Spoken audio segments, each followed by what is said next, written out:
Module 4 of the Field to Founder Conference, we move from building the idea to structuring the ownership of the company. In Part 2, we will talk about one of the most critical and sensitive topics in any startup: who owns what in the company. When a startup begins, founders often focus on the product, the market, and solving the farmer's problem. But behind every successful startup, there is a clear ownership structure. If equity is not distributed thoughtfully in the beginning, it can create conflicts, misunderstandings, and even break strong founding teams later. In this session, we will break down 3 essential concepts: founder and co-founder equity, ESOPs, employee stock ownership plans, and overall ownership structure. You will understand how founders divide equity based on contribution, how ESOPs help attract and retain talented people in the early stage, and how ownership evolves as investors and new team members join the company. By the end of this lecture, you will have a practical understanding of how startups design fair equity distribution, protect the long-term vision of the company, and build a team that grows together with the startup. Part 4, vesting your safety net. In a startup, equity should not be given immediately on day 8. Instead, it should be earned over time, and this rule is called vesting.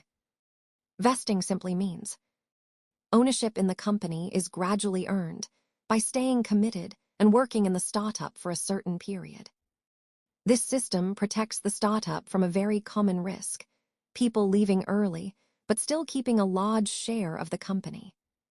Example, Charia vesting with AAKIA cliff.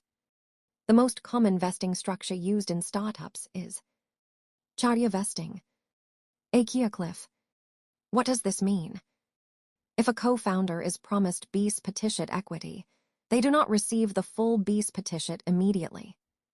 Instead, the equity is earned gradually over 4 years. However, there is AAKIA cliff.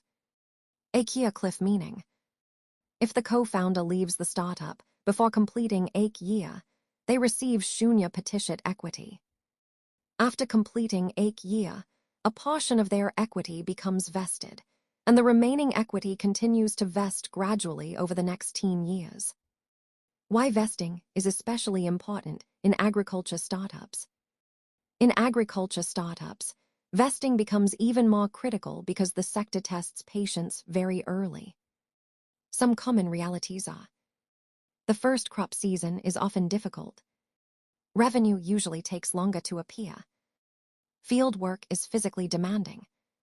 Many people become discouraged after the first tough season. Because of these challenges, some early team members or even co-founders may quit when things become difficult. Without vesting, a person who leaves early could still own a large part of the company, even though they did not stay to build it. The real risk: no vesting barabar future disaster. If a startup does not implement vesting, early members who leave still keep their shares. New investors may refuse to invest. Future employees may feel the equity structure is unfair. The founder may end up building the company, while someone inactive owns a big portion. That is why founders treat vesting as a safety net for the company. In simple terms, vesting ensures that ownership goes only to the people who stay, work, and build the company over. Part Pang, what happens if a co-founder leaves? One of the most important discussions in any startup is a difficult one. What happens if a co-founder leaves the company? Many founders avoid this conversation in the beginning because everyone is excited and optimistic. But experienced founders know that uncertainty must be addressed early, not when a conflict already exists. When building a startup, the founding team should clearly define a few key rules.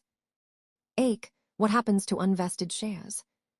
If the startup is using vesting, any unvested shares automatically return to the company when a co-founder leaves.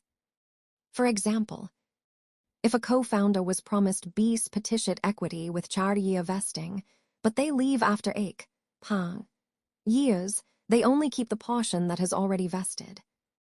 The remaining unvested equity goes back to the company and can be used for new team members or future hires. This ensures that ownership stays with people who continue building the startup. Can the company buy back shares? Another rule founders should define early is whether the company has the right to buy back shares from a departing co-founder. Many startups include a buyback clause, which allows the company to repurchase shares when someone leaves. This helps the startup maintain a clean ownership structure and prevents inactive shareholders from holding large portions of the company. At what valuation will shares be bought back? If shares are repurchased, the next question is how their price will be determined. Startups usually define this in advance, such as buyback at fair market value, buyback at original purchase price, buyback based on board or investor approval. Defining this rule early avoids confusion and disputes later. Why this conversation matters. If founders stay silent about these situations, problems almost always appear later. When money, ownership, and emotions are involved, legal disputes and personal conflicts can easily arise. That is why experienced founders follow a simple principle. Good founders do not avoid uncomfortable conversations. They handle them early while trust still exists. Part 2. Introduction to ESOP, Employee Stock Option Plan. In a startup, especially in the early stages, talented people are one of the most valuable assets. But most early startups do not have enough money to pay very high salaries. This is where ESOP, Employee Stock Option Plan, becomes an important tool. First, it is important to understand one thing clearly. ESOP is not charity. Startups do not give ESOPs just to be generous. ESOPs are a strategic tool used by founders to build and strengthen their team. ESOP mainly serves 3 purposes. First, it helps attract good people. Talented individuals may join a young startup even if the salary is lower, because they get the opportunity to own a small part of the company and benefit from its future growth. Second, it helps retain people for the long term. Most ESOPs also follow a vesting schedule, which means employees earn their stock options gradually over time. This encourages them to stay with the company and grow along with it. Third, it aligns incentives. When employees own a part of the company, they no longer think like just employees. They begin to think like owners, focusing on long-term success rather than short-term tasks. This becomes especially important in agriculture startups.